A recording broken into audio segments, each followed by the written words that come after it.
Uma civilização muito importante para a gente destacar nesse período são os fenícios, tá certo? O que, que nós devemos aqui aos fenícios? Vou colocar aqui a câmera em outro lugar. Bom, nessa região aqui, ó, nós temos o desenvolvimento dessa pequena civilização. E eles é um país pequeno, muito próspero, principalmente no comércio, muito habilidosos na navegação. Essa linha aqui, ó, mostra por onde os fenícios passaram, né, desenvolvendo o seu comércio. Eles chegaram até a África, né, na cidade de Cartago, e até mesmo a Península Ibérica. Eles então fundaram cidades importantes e conhecidas como a cidade de Tiro, Sidom, Biblos e Cartago. E o que, que nós devemos, né, qual o legado dos fenícios? Um direito comercial, né, títulos de crédito que já foram desenvolvidos desde desse tempo, dessa civilização antiga, porque eles foram hábeis comerciantes e desenvolveram então já os primeiros títulos de crédito. Mas temos uma outra questão muito importante desenvolvida pelos fenícios, um legado, é o desenvolvimento do alfabeto com 22 sinais, que mais tarde ele vai ser aperfeiçoado pelos gregos e posteriormente dos gregos pelos romanos. Vamos aqui ao próximo povo, são os egípcios. O direito egípcio, nós temos uma grande influência dessa civilização. É um reino de grande projeção, tá certo? Foi um reino muito importante nessa região. E os fatores importantes do que temos que destacar aqui da civilização egípcia é que eles foram, primeiro, estavam localizados uma região geográfica muito favorável, que era as margens do Nilo. Portanto, isso possibilitou que eles desenvolvessem com muita habilidade a agricultura e outras ciências muito importantes que até hoje envolve o mistério, né?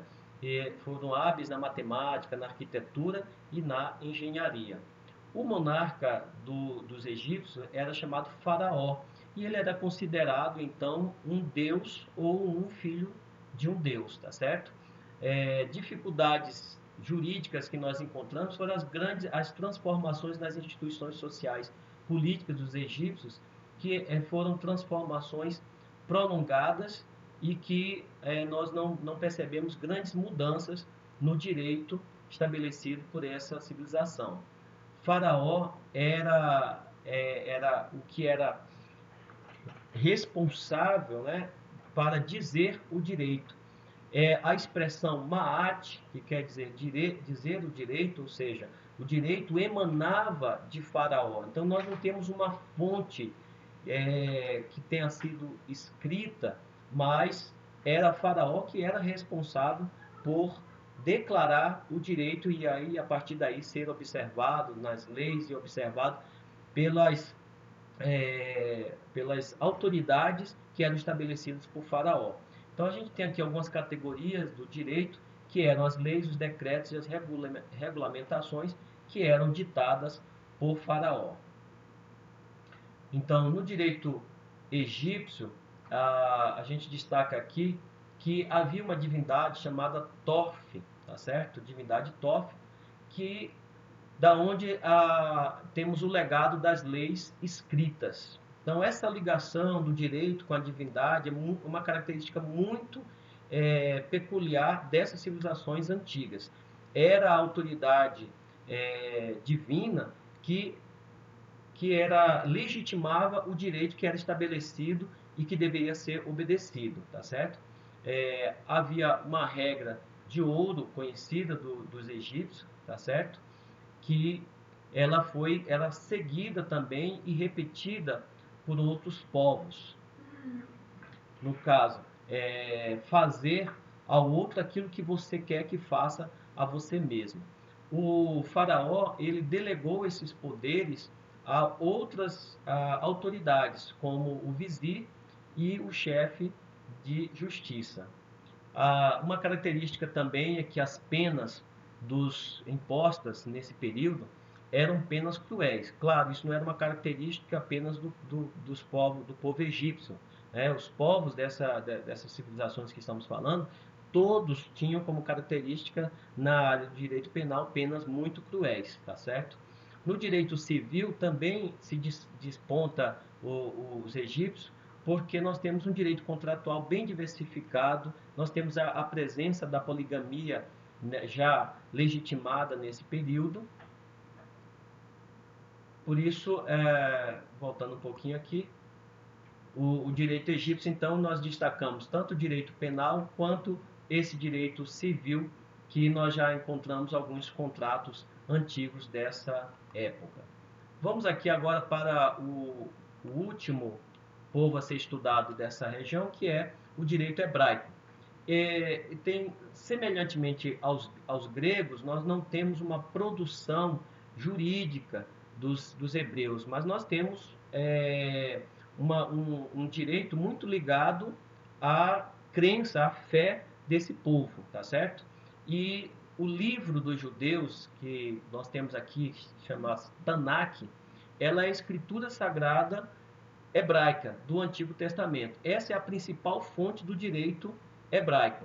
Não existem mais originais completos. O mais recente aqui, como nós destacamos, data de 1008. Vamos ver como é que se dividia a Tanakh. O que é a Tanakh? A Tanakh nada mais é do que o conjunto do Talmud, que representava a tradição oral dos judeus, com a Mishnah, que é uma transcrição dessa tradição oral. Posteriormente, nós teríamos uns comentários à Mishnah, que se chamava Gemara, tá certo? Ou Gemora. E nessa também nós temos uma divisão. Nós temos uma Gemara palestina e uma Gemara babilônica. A Palestina, ela é específica ali de Israel, entre 350 e 400 já depois de Cristo, e a chamada Gemara babilônica, que data de 500 depois de Cristo. O direito, dentro da Tanakh, ele é uma parte desses escritos chamado Nezikim. Então, Nezikim é a parte da literatura hebraica que trata especificamente do direito hebreu. Lembrando que o direito hebraico ele vem de um sistema patriarcal, um sistema tribal, onde o líder principal, né, era o patriarca, e inicialmente então era esse patriarca que estabelecia o direito, que ele aplicava a disciplina e as penas àqueles que viessem a transgredir a lei. Então, os hebreus, eles passaram, então, inicialmente, eles eram uma confederação, aqui nesse mapa você acompanha, composto por 12 tribos, tá? Num determinado momento da história, essas tribos, elas passam por uma divisão, formando aqui o reino do norte, chamado Reino de Israel, com capital em Samaria, e o reino do sul, com a sua capital em Jerusalém. Então há uma divisão entre essas tribos, formando esses dois reinos, tá certo? Posteriormente, Israel ele é invadido pelos babilônios e é tomado inicialmente o reino do norte, depois o reino do sul, e uma estratégia dos babilônios era o exílio dos povos vencidos. Então ocorre o exílio e surge um novo momento aí que seria chamado de vassalagem, porque eles passam então a servir a esse povo vencedor. Posteriormente, então, Israel ele ficou num período de vassalagem, sendo dominado por vários povos até o Império Romano, e posteriormente, depois de algumas revoltas ali contra a dominação romana,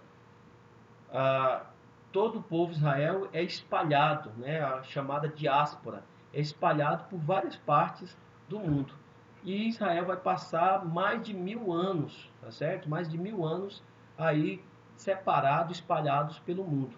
E somente depois, posteriormente, é que vem se tornar o Estado-nação já aí no século XX, século XIX, XX. É importante destacar aqui algumas questões sobre o direito dos hebreus sobre a questão da família, de casamento, de sucessão. Vamos dar uma verificada agora sobre essa questão, tá? Então, já falamos sobre o resumo da história de Israel, já falamos do sistema patriarcal, que foi século XX ao século XVI, a confederação foi do século XVI ao XII, isso antes de Cristo. Depois eles se reunificam, o Reino Unido é do século XII ao século X a.C. Reino dividido é do século X até o século VI. Esse período de vassalagem que eu falei, ele vai do século VI até o século II depois de Cristo, tá certo? Que corresponde então ao cativeiro babilônico. O retorno à Palestina e a construção do segundo templo, que vai terminar ali por volta do ano 70 depois de Cristo, ou 135, que é onde vai ocorrer a revolta que eu referi.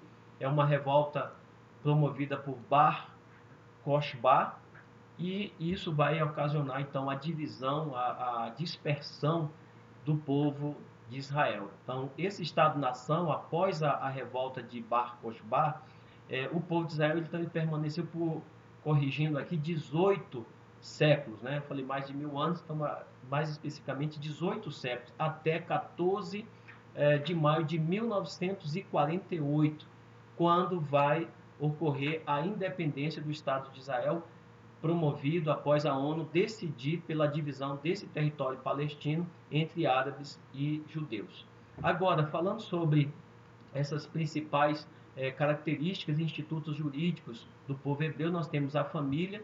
A família, como eu disse, tinha uma estrutura patriarcal, onde o pai tinha total responsabilidade para definir direitos e deveres e aplicar disciplinas ou aplicar realmente castigos, tá certo?